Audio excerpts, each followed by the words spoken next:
it's great to see you. It's so wonderful to be together. Ata Maria, good morning. I'm Amy, one of the pastors here, and it's a privilege to share with you something that God has been speaking to me about. And if you're joining us online, a massive welcome. We love that you connect with us that way too. Well, about 11 years ago, Andrew and I and our girls were actually living here in the Hawke's Bay before we moved to Tauranga.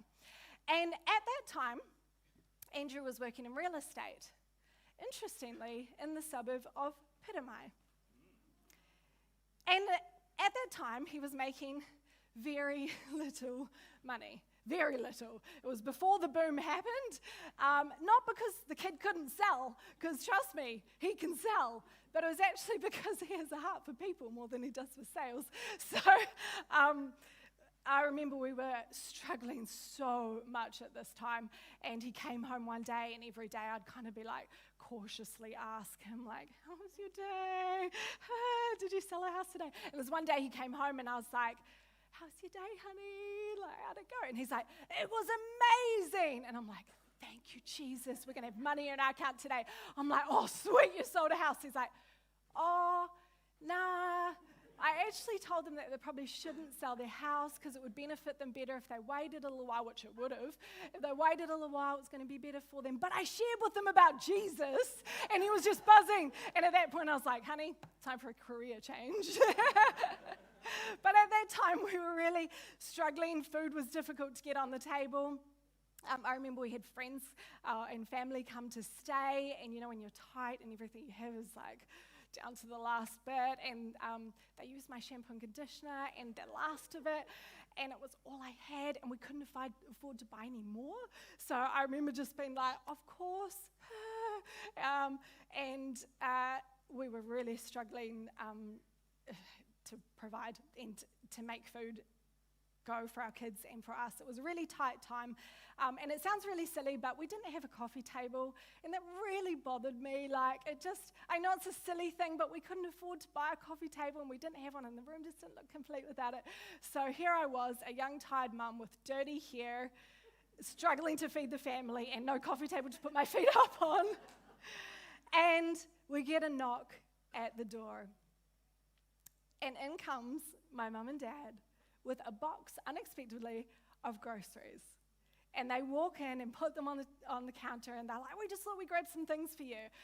And I start opening up this box, and inside is shampoo and conditioner. Miracle number one. Next, we have this friend, Tim, who came from Wellington. He was on business, and he was visiting here doing some accounting stuff. And he's like, hey, guys, I'd love to catch up. Can I come have dinner with you? Which we're like, sure. And I'm thinking, sure. How can I pull together some really beautiful kai on not a lot? So anyway, we did. We scraped it together and had a dinner with him, and it was just wonderful. And at the end of the night, as he's leaving, he's like, oh, guys, I wanted to give this to you. And it was a $200 Pack and Save voucher that he had been given for his meals while he was on business. He's like, I want you to have it. Thank you for feeding me. Miracle number two. Then I wake up one morning, and I just knew in my heart. It was like I heard it on the inside. Go to the Salvation Army op shop today. Now, I don't know if there are any other spirit-led shoppers in this room, but it's a thing. It's a thing. And so I'm like, all right, I got to get to it. It was when it was on the hill. The furniture shop was on the hill. So I get my kids in the car, and we go to the Salvation Army op shop, and I walk up to the door, and the sign that all spirit-led shoppers go, hallelujah, half-price furniture. And I'm just like, so I walk into the op shop, and I see it. This beautiful coffee table. The coffee table of my vintage dreams. Because I love old furniture. It just lasts so much longer than new furniture. And I love it. And I love the Queen Anne legs. It's like they came dressed up for the party really well. So I saw it, and I was like, oh, it's meant to be mine. So I go and I pick up this coffee table, and then I walk past something else on the way. It was like this Mary Poppins style carpet bag, which I love, and Andrew often uses actually. It's kind of cute. It's like floral. And I take yeah, all sorts comes out of it. And so I take this big coffee table up to the counter with my Mary Poppins bag, and I take it up there to her, and she's like, "Oh, hello, ma'am. Do you have a clicky card?" And I'm like, "You know what? I do have a clicky card for the Salvation Army," because I used to do that. And so I pull out my clicky card, and she clicks it. She tallies in the coffee table and the bag, and she goes, "That'll be $3, thank you." That was miracle number 3. It was a time where everything kind of felt impossible. But God was taking the very little we had and what we were willing to share, and He was miraculously providing not just for our needs, but for also our desires and dreams. Coffee table might seem really small to you, but to me, it was really big. I'll show you a photo of it. This is the earliest photo I could find. You'll see how old it is by the size of our children. So don't worry about the emoji kids. That's our friends. I didn't get permission for their faces. But this was when we moved to Tauranga. Not long after this happened, and we're living in a friend's house. So that's the coffee table there. It was wooden. I painted the legs. Look at little Pippi and Lily. Oh, so cute. I think I have another photo when we moved into our house, and then I painted it all white because, as you can see, wooden floors, wooden ceiling, too much wood. So I painted it white. And that coffee table has come with us everywhere. Everywhere. It's a solid beast of a table, isn't it? She's beautiful. But the thing is that God has been working miracles since the beginning of time. He spoke all of creation into being. And His miraculous works are displayed throughout our entire lives. Sometimes we pray desperately for a miracle and we see it happen. Other times, they're just unexpected. And often, I reckon, we don't even see most of the miracles that happen. Psalm 77, verse 14 says, "You are the God who performs miracles. You display your power among the people." See, miracles come in so many different forms in our lives. The physical healing has happened after you've been suffering. The love of your life is found, and you never thought you'd be able to get them. The home is provided in a crazy way. The relationship with a family member that was broken is restored. The visa was given when everyone told you why it wouldn't be possible. The baby was born after a diagnosis that said that couldn't happen. The church was discovered that felt like home, giving you a funnel of faith. The money was provided when the math of your bank account didn't add up. The job was accepted even though you thought you weren't even in the running. The study was completed when there were hurdles every step of the way. The miracle of your life is actually your very beginning.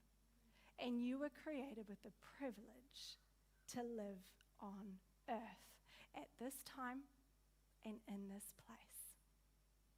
The thing that we have observed, though, is that as people, we tend to kind of zero in on a dream or a desire. Our plead for a miracle can be intensely consuming, sometimes in a really great way. Intercession is a great example of this. But something that I would say Andrew and I have noticed after a decade of pastoring people and praying through the wonders of their miracles is that when the prayer is answered, we so quickly forget the wonder of the miracle and we move on. See, the other day I was tidying my lounge and I wiped down this coffee table. And it was a coffee table that was so deeply loved and wanted by me at one point. It was a miracle. But when I looked at it and I saw the state it was in, every single house we have moved, it's been dinged and dented and scraped. We've had countless teenagers and children in our home eating everything on it and climbing over it. And it's an old table that the wood kind of is shifted, so there are gaps. I've even spilled nail polish on it. It had all sorts of stains on it and scrapes. And I looked at this table and I heard the Lord saying while I was cleaning, Amy, your miracle needs maintaining. Because it would be so easy to go, it's looking kind of manky, time for a new one. But that table was a miracle gift. And it's something that needs maintaining. Because we so easily forget the wonder and the miracle and we just move on. Much like the Israelites, where they're referred to in Nehemiah 9:17, it says, they refused to listen and failed to what? Remember the miracles that you performed among them. They became stiff-necked and in their rebellion appointed a leader in order to return to their slavery. But you are a forgiving God, gracious and compassionate, slow to anger and abounding in love. Therefore, you did not desert them. Sometimes we forget about the healing, the pain that we endured before, and now the gift of movement that we have in our body or freedom.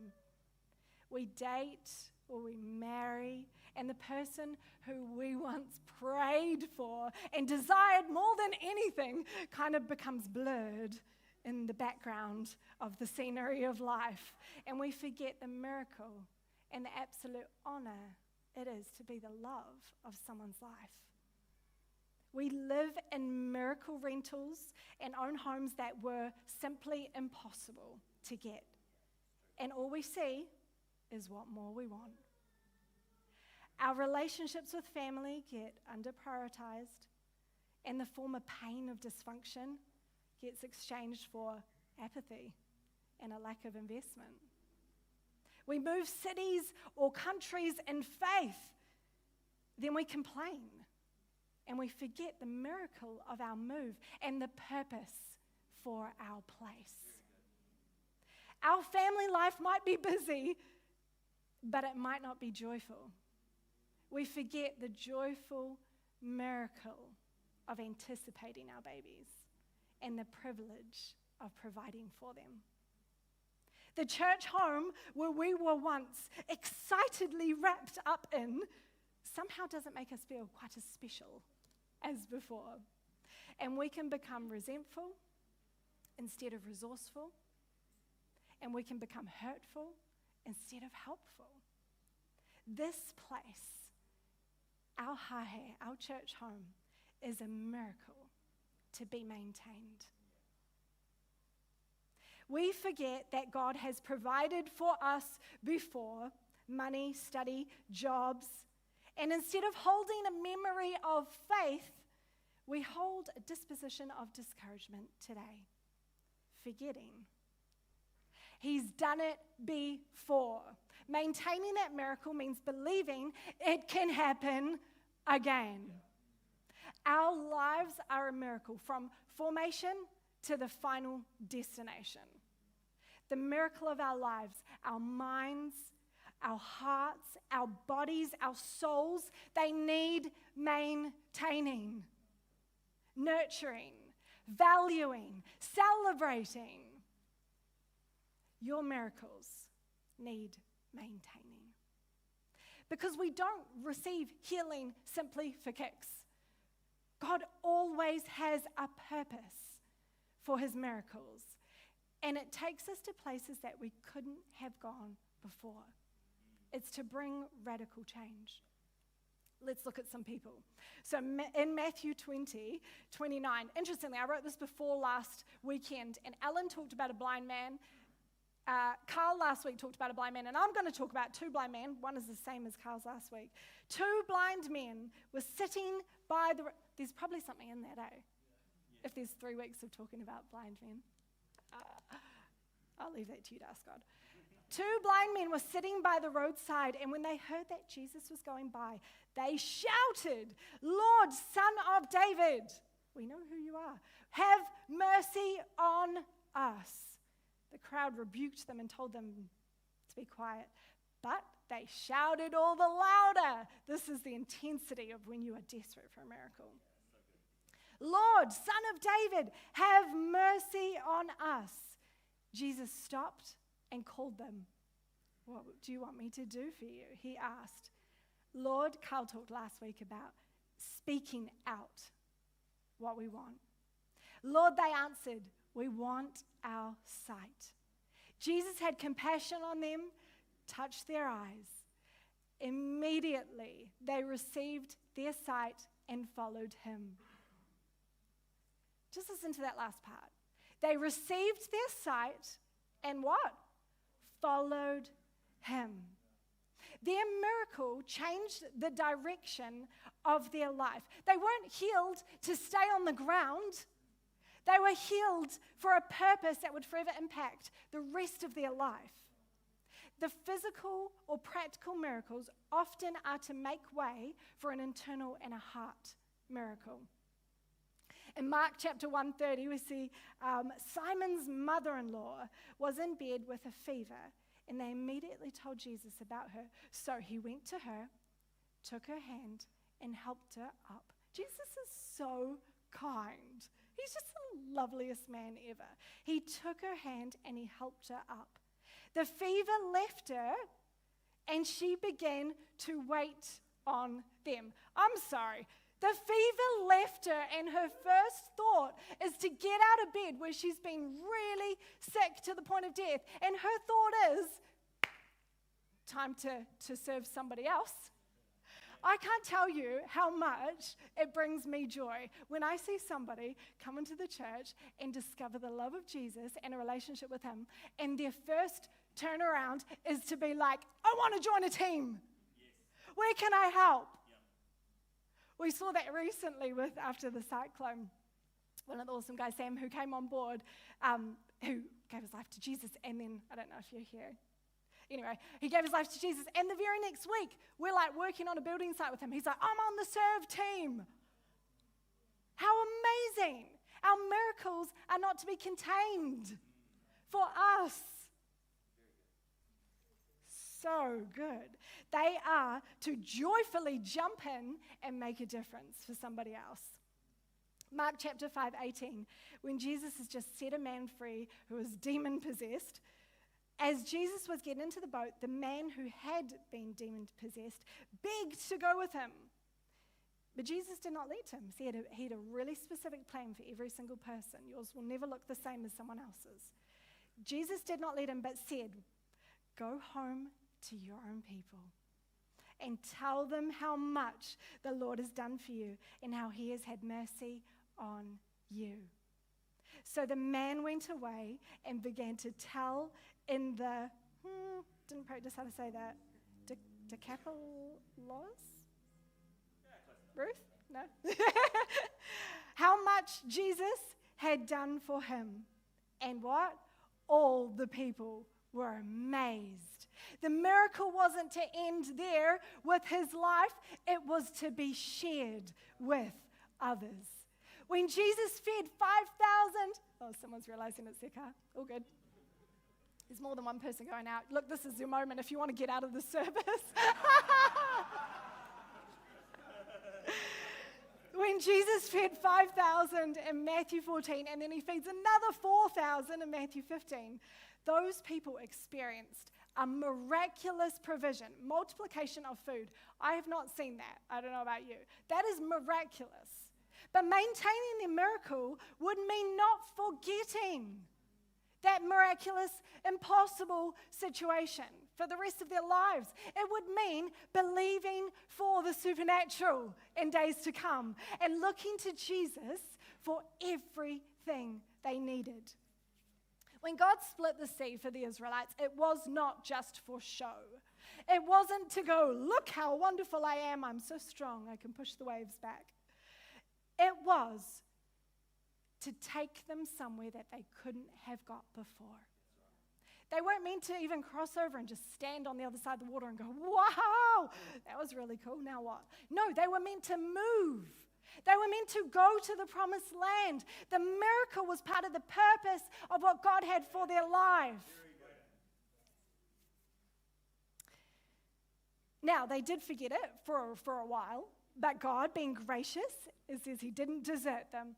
And that life-saving miracle of parting the Red Sea has been talked about for generations. In fact, you can read them talking about it in Psalms, you can read them talking about it in Isaiah, and in fact, you can read them talking about it in the New Testament. 1 Corinthians 10:1 says, "For I do not want you to be ignorant to the fact, brothers and sisters, that our ancestors were all under the cloud and that they passed through the sea," and we're even talking about it right now in 2023, "the miracles that have gone by are our miracles because the faith of our generation, our legacy of faith that we're adopted into." That's a part of my story. If that was possible then, what's possible now? So the other day when I looked at my table and how terrible it looked, the neglected miracle, we'll call it that, I knew I needed to take some time on it. And so I got Andrew got the sander out for me, and I found the paint in our terribly messy garage. And as I pulled it out and I began to work on this table, I sanded it back. I began to think. I began to remember that day, 10, 11 years ago, that feeling of like, God is speaking to me, that urgency of, I've got to do something, and the discovery of God's love and care, that he would care, not just to provide me any coffee table, but it was my favorite type of coffee table. As I painted it, Pippa came and joined me, and I was telling her the story again. The girls know that's the miracle coffee table, but I was telling her the story again. This is what happened. This is what God does for us when we put our trust in him, when we put him first, when we still care about other people, even when we feel like we have nothing. He provides. Because Andrew and I often talk about how when we were young, our parents' faith stories were our faith stories until we walked through our own. So share the stories because they become your own. So the question to you today is, what miracles need maintaining in your life? And how do we maintain miracles? The first thing is to remember your past impossibilities. Think about it, even right now. What has been impossible in your life that has become possible? What was naturally impossible that was made supernaturally possible? Think about it. Remember it. Thank him for it. Visit it in your mind. Remember what an incredible moment that was. Talk about it. Share it. Tell someone about those miracles. Psalm 77:11 says this, "I will remember the deeds of the Lord. Yes, I will remember your miracles of long ago." Thank him for what he's done. And let's live as grateful people who have experienced miracles. So remember your past impossibilities. And then have faith for your future impossibilities. God's works don't run out. Just because God has provided for Andrew and I in the past does not mean he's like, you've had your portion. Moving on to someone else now.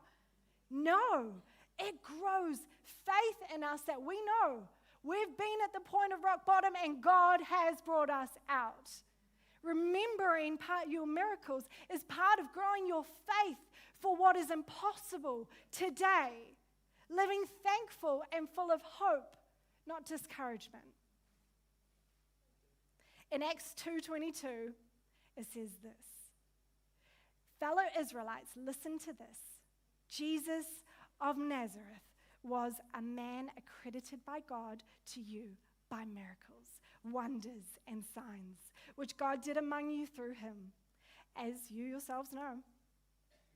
This man was handed over to you by God's deliberate plan and foreknowledge," so much theology in this scripture, "and you, with the help of wicked men, put him to death by nailing him to a cross.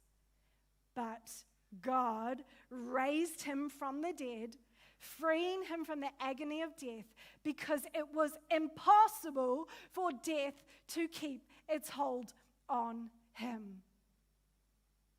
See, what we sometimes see as impossible is the total opposite for God. It was impossible for death. Okay, we all know that we are all going to die one day. But for Jesus, it was impossible for death to keep its hold on him. The ultimate miracle ever is that Jesus Christ conquered death itself. I believe in this time that we're actually going to see a lot more miracles and wonders and freedom, visible freedom. Because at the moment there's a wave and a resetting of coming back to Jesus Christ. And it is really hard to be close to Jesus Christ and not experience miracles. So I believe that there is a wave of his wonder and miracles coming for the earth. We need to be activated in them. But also knowing and remembering that the greatest miracle has actually already happened. And it directly impacts us. Romans 8:11, and if the spirit of him who raised Jesus from the dead is living in you, he who raised Christ from the dead will also give life to your mortal bodies because of his spirit who lives in you. Our biggest personal miracle is still coming. If we invite Jesus into our hearts, he is going to give us life eternally with him.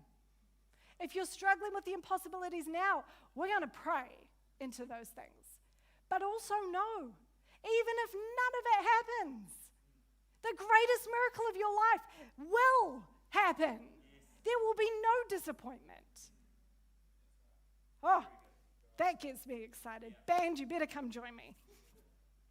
Who needs a miracle here today? How about stand up if there's something that you need that's supernatural, you cannot make it happen yourself.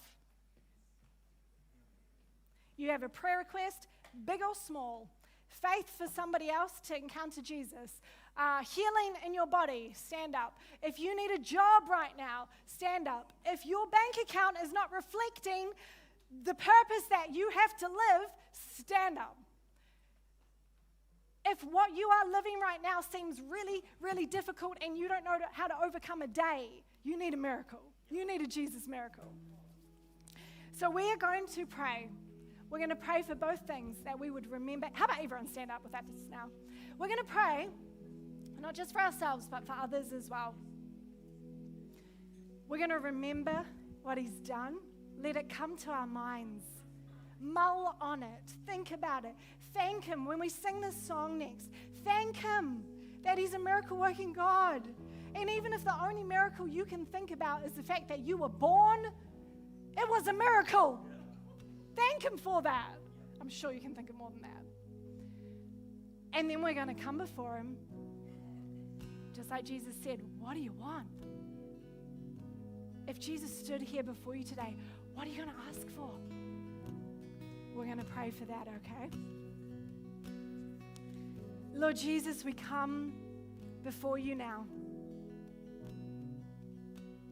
We thank you for the miracle of our own life. It is a gift, and we want to live grateful to you for every single breath.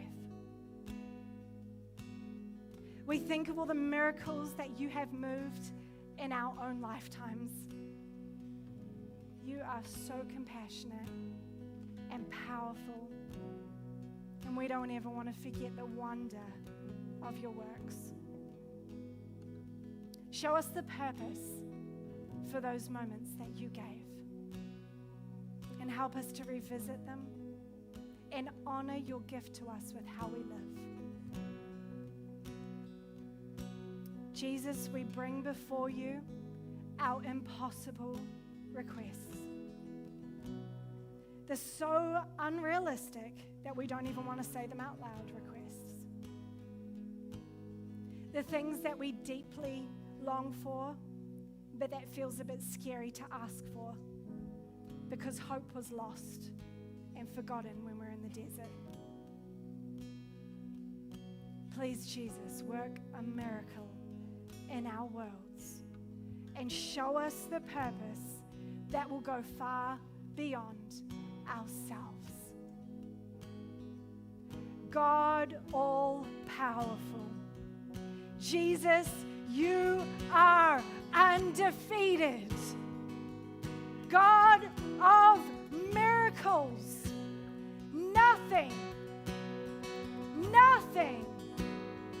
nothing's too hard for you. Let's sing, church.